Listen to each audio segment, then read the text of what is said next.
আজকে আমরা এসেছি কলকাতার পুরীর মন্দিরের সামনে,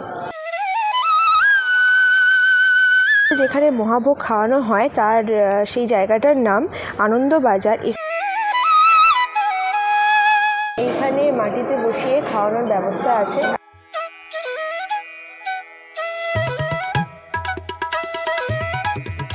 পোলাও, সাদা ভাত, ডাল আর একটা মাছ মশালি তরকারি। তো সবার লাস্টে দিয়েছে খেজুরের চাটনি আর এদিকে পায়েস মানে পরমান্ন। সুপ্রভাত সবাইকে এবং জয় জগন্নাথ। আজকের আমরা এসেছি কলকাতার পুরীর মন্দিরের সামনে। তা কলকাতার পুরীর মন্দির, দ্বিতীয় পুরী মন্দির, খিদিরপুর শ্রী জগন্নাথ মন্দির, আমরা যে নামেই ডাকি না কেন, আজকের আমি এখন দাঁড়িয়ে আছি কলকাতার পুরীর মন্দির, অর্থাৎ পুরীর আদলে তৈরি কলকাতার শ্রী জগন্নাথ মন্দির। তাই এই মন্দিরে আপনারা কিভাবে আসবেন, কিভাবে এখানে ভোগ প্রসাদ গ্রহণ করবেন, পুজোর নিয়ম কী আছে, সব ডিটেলস আজকের এই ভিডিওতে শেয়ার করতে চলেছি। এবার আপনারা এই মন্দিরে আসবেন কি করে?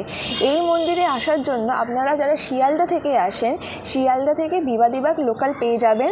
এই বিবাদীবাগ লোকালে কিন্তু প্রথমে ফার্স্ট সকালে কিন্তু কোনো ট্রেন নেই। এই ট্রেনটা শিয়ালদা থেকে 9টা 5 সকালবেলা আছে, আর সারাদিনে মাত্র 3খানা ট্রেন চলে। এবারে যারা বাসে করে আসবেন তাদের জন্য সবথেকে বেশি সুবিধা। যারা ডায়মন্ড হারবার, বেহালা এই চত্বরে যারা দিক থেকে আসেন তারা 12C বাসে উঠবেন। 12C তারাতলা থেকে, আর আপনাকে খিদিরপুর পর্যন্ত নামিয়ে দেবে। সময় আপনার আধ ঘন্টার মতো লাগবে, আর 15 টাকা করে ভাড়া। এছাড়া যারা যারা হাওড়া থেকে আসেন তাদের জন্য অনেক সুবিধা। আমি বাসের নাম্বারগুলো বলছি। হাওড়া থেকে 12 ABC মানে 12 যে কোনো বাস আপনারা খিদিরপুরে পেয়ে যাবেন।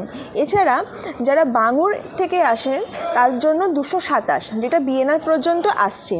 এবারে গড়িয়ার ওই চত্বর থেকে আসলে 1A, আর রুবির দিক থেকে আসলে 40AB, আর শ্যামবাজার থেকে আসলে শ্যামবাজার থেকে মেটিয়া ব্রুজ পর্যন্ত 161 নাম্বার বাস চলে। বাসে করে আসলে আপনাদের এই যে রাস্তাটা দেখতে পাচ্ছেন এই রাস্তায় নামিয়ে দেবে। ল্যান্ডমার্ক দেখুন, দ্য কলকাতা মিউনিসিপ্যাল কর্পোরেশন। এবার এই দ্য মিউনিসিপ্যাল কর্পোরেশনের উল্টো দিকে যে রাস্তাটা গেছে দেখুন, আপনাদের সুবিধার জন্য এখানে কিন্তু লেখা আছে শ্রী জগন্নাথ টেম্পল যাওয়ার রাস্তা এই বাদিকে। তা মেন মোড়টা থেকে আপনারা ঠিক 6 মিনিট হেঁটে আসলেই দেখতে পাবেন এই মন্দির। এই মন্দিরের মেন গেট, আর বাদিকে দেখতে পাচ্ছেন জুতো রাখবার জায়গা। তা ওই যে জুতো রাখার জায়গার এখানে দেখুন অনেক বড় বড় জুতো সেলফ করা আছে। এখানে কিন্তু বাড়ি থেকে তালা নিয়ে এসে আপনারা রাখতে পারেন। এছাড়াও এমনি সিম্পলও এইখানে অনেক জুতো রাখার ব্যবস্থা আছে। আপনারা যে প্রসাদটা দেবেন সেই প্রসাদটা কোথা থেকে কিনবেন? মন্দিরের বাইরে কিন্তু প্রসাদ কেনার কোনো জায়গা নেই। মন্দিরের ভেতরে এইখান থেকে ঢুকে আমার ডান দিকে দেখতে পাচ্ছেন লেখা আছে পূজা সামগ্রী অ্যান্ড ভোগ। এইখান থেকে ঠাকুরকে দেওয়ার জন্য আপনারা প্রসাদ কিনবেন। আর এইখানে 51 টাকা, 101 টাকা, 201 টাকার প্রসাদ পাওয়া যায়। এছাড়াও আপনারা যদি বাড়ির জন্য কিনতে চান তাহলে পার গজা, খাজা আর মালপোয়া 8 টাকা করে পিস। ঠাকুরের মালা কেনার জন্য আপনারা ঠিক এইখানটায় দেখতে পাবেন, এখানে মালার দোকান আছে। এখান থেকে আপনারা মালা কিনবেন। মালা কিনে এইখান থেকে একটা সিঁড়ি আছে, এই পাশ দিয়েও একটা সিঁড়ি আছে, আবার ওই পাশ দিয়েও একটা সিঁড়ি আছে। এই সিঁড়ি দিয়ে আপনারা মন্দিরে প্রবেশ করতে পারবেন। মন্দিরের ভেতরে কিন্তু ধূপ আর প্রদীপ জ্বালানো নিষেধ।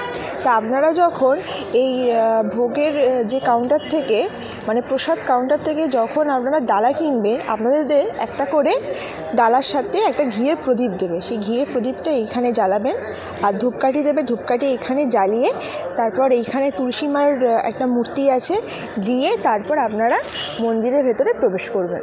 মন্দিরের টাইমিং কি আছে? মন্দির সকাল 8টা থেকে 1টা পর্যন্ত খোলা থাকে, আর বিকেলবেলা 4টে থেকে 8টা পর্যন্ত খোলা থাকে। এবার মন্দিরে যেসব দর্শনার্থীরা পুজো দেবেন তাদেরকে সকাল 8টা থেকে 1টার মধ্যে আপনাদেরকে মন্দিরে উপস্থিত হতে হবে। আর সকাল 8:30, 9টার সময় একটি পূজা হয়, তখন আপনারা পুজো দিতে পারবে, ও তার সাথে আপনারা ভোগও পাবেন, মানে ঠাকুরের প্রসাদও পাবেন।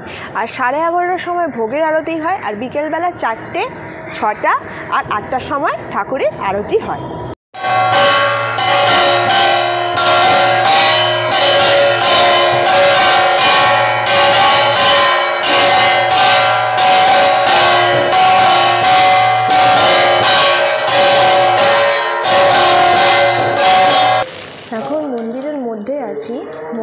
ভেতরটা দেখুন কত সুন্দর করে, ওপরে কি সুন্দর পেন্টিং করা আছে।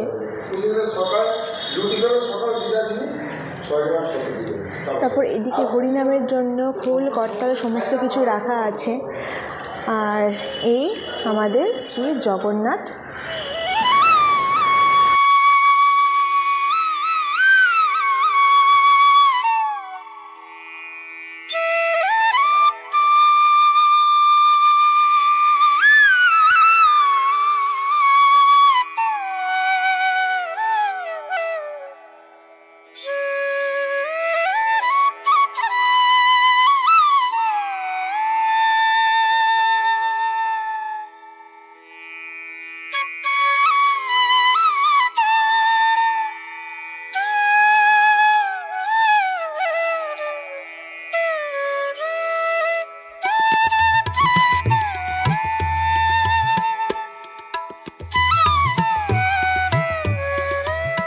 জগন্নাথ দেবের স্নানযাত্রার পরের দিন থেকে আর রথের আগের দিন পর্যন্ত মন্দির বন্ধ থাকে। এই সময় আপনারা মন্দিরে কিন্তু আসতেই পারেন, কিন্তু জগন্নাথের আপনার দর্শন আপনারা পাবেন না।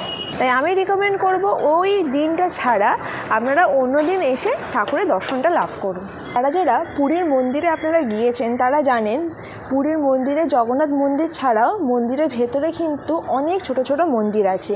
এখানেও কিন্তু সেমই অনেক ছোট ছোট মন্দির আছে, সেগুলো আমি আপনাদেরকে দেখাচ্ছি। যেরকম আমার সামনে আমি এখন দেখতে পাচ্ছি যে বিমলা মন্দির।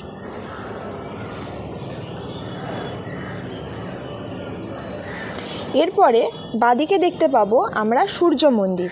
যেহেতু সূর্য মন্দির তাই ঠাকুরের মুখ পর্যন্ত পূর্ব দিকেই রয়েছে, কারণ এখন সকাল 9:45 বাজে। এখন দেখুন এই যে সূর্যের আলোটা পুরো ঠাকুরের সামনে আসছে। সূর্য মন্দির।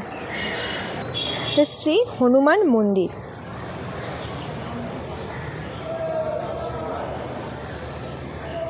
সরস্বতী মাতার মন্দির।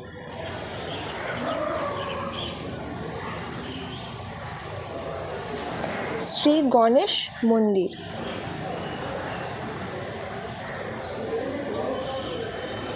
শিবজির মন্দির। শ্রী ভগবত মন্দির আর শ্রী লক্ষ্মী দেবীর মন্দির। তা মন্দিরের এই পাশ থেকে বেরিয়ে সামনে দেখতে পাবেন একটি মন্দির আছে, যে মন্দিরের নাম সাবিত্রী দেবীর মন্দির। এই সাবিত্রী দেবীর মন্দির, আর ঠিক তার পাশেই এখানে একটি বেলগাছ আছে। এই বেলগাছে অনেকেই কিন্তু নিজের মনস্কামনা পূর্ণ করার জন্য সুতো দিয়ে রেখেছেন। এবারে আপনারা কুপনটা কোথা থেকে কাটবেন? প্রথমে যেখানে দেখিয়েছিলাম মন্দির থেকে, মানে ঠাকুরকে দেওয়ার জন্য যেখান থেকে মন্দিরের সামনে যে ডালাটা কিনলেন তার পাশেই কিন্তু দেখতে পাবেন এই কুপন কাটার কাউন্টার আছে। এবারে এই কুপনের প্রাইস কী আছে? পার হেড 150 টাকা করে প্রাইস আছে, আর আপনি কখন কুপনটা কাটবেন। এবারে আজকের আমরা এসেছি 27শে জানুয়ারি শনিবার, আর আমাদের আজকের কুপন কাটার টাইমিং শুরু হয়েছে 10:30 থেকে। এই কুপন, আর আমরা যারা যারা পুরীতে গিয়েছি তারা জানি যে পুরীতে যেখানে মহাভোগ খাওয়ানো হয় তার সেই জায়গাটার নাম আনন্দবাজার। এখানেও কিন্তু আনন্দবাজারই নাম দেওয়া আছে। এবারে আপনারা কিন্তু এই মন্দিরের যে নাম্বারটা আছে এই নাম্বারে কিন্তু ফোন করে আগের দিন বিকালবেলা বা সন্ধেবেলা আপনারা বুকিংটা করে রাখতে পারেন ভোগের জন্য, কারণ এইখানে লিমিটেড খাবার রান্না হয় ভোগ প্রসাদে।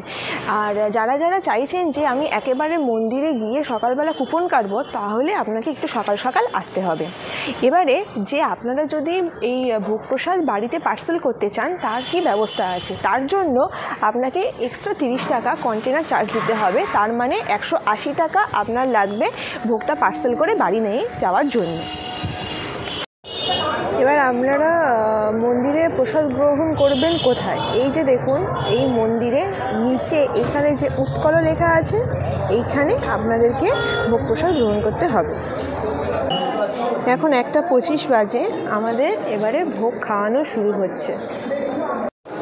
তা এটা প্রসাদ ঘর, এইখানে মাটিতে বসিয়ে খাওয়ানোর ব্যবস্থা আছে, আর যারা চেয়ার টেবিলে বসে খেতে চান তাদের জন্য এই আলাদা একটা ঘর আছে। প্রথমে আমাদের এখন দিয়েছি লেবু, লঙ্কা আর কাঁচা লঙ্কা, মানে লেবু, কাঁচা লঙ্কা, লবণ আর একটা জলের জায়গা।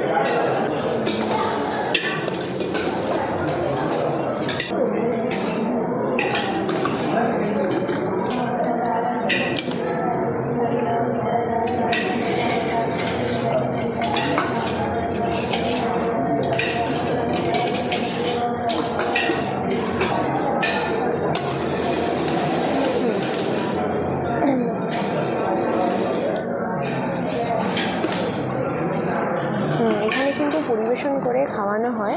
আর প্রথমে দিয়েছি পোলাও, সাদা ভাত, ডাল আর একটা পাঁচমিশালি তরকারি। পরে আসলো ঢোকার, এটা ঢোকা তো না, ঢোকা না এটা, হ্যাঁ ঢোকার ডালনা, রাইস, পোলাও আর তরকারি, ডাল সমস্ত কিছু কিন্তু রিপিট হয়। আবার লাস্টে দিয়েছে খেজুরের চাটনি আর এদিকে পায়েস মানে পরমান্ন। তো আপনাদেরকে পার্কিংটা দেখাতে ভুলেই গিয়েছি, মন্দিরের কিন্তু নিজস্ব কোনো পার্কিং লট নেই। আপনাদেরকে পার্কিং করতে গেলে এই রাস্তার ওপরে যে গাড়িগুলো দাঁড়িয়েছে দেখছেন, এই রকম জায়গায় আপনাদেরকে পার্কিং করতে হবে। মন্দিরের মধ্যে drinking water, toilet facilities available. আর যারা যারা মন্দিরে থাকতে চান, মানে অতিথি ভবনে যারা যারা থাকতে চান, তাদের ওখানকার ফোন নাম্বার আমি নিচে দিয়ে দেবো, সেখানে আপনারা থাকতে পারেন। এবারে বলে দিই, এখানে AC, non AC, double bed, single bed সমস্ত কিছুর রুম অ্যাভেলেবেল আছে। এবারে যা যা টাকার প্রাইসটা, মানে টাকার অঙ্কটা যারা যারা জানতে ইচ্ছুক, তাদের আমি ওই ফোন নাম্বারটা দিয়ে দেবো, ওখানে ফোন করে আপনারা শিওর হয়ে নেবেন। তো আমাদের ভোগ প্রসাদ গ্রহণ করে আমরা বাইরে বেরিয়ে এসেছি। তা প্রথমে ভেবেছিলাম যে 150 টাকা প্রসাদটা হয়তো প্রচুর হাইফাই হবে না, যে অতিরিক্ত দামটা বেশি, কিন্তু আমি যতটা ওরা পরিমাপে দিয়েছে তার জন্য কিন্তু 150 টাকা পুরো উসুল। সে ঠাকুরের প্রসাদ বলাটাও আমার উচিত না। আর যদি ভিডিওটা আপনাদের একটু হেল্পফুল হয়ে থাকে, অবশ্যই চ্যানেলটাকে সাবস্ক্রাইব করার আগে একটা লাইক দেবেন, কমেন্ট করে জানাবেন কেমন লাগলো। দেখা হচ্ছে নতুন কোনো ভিডিওতে।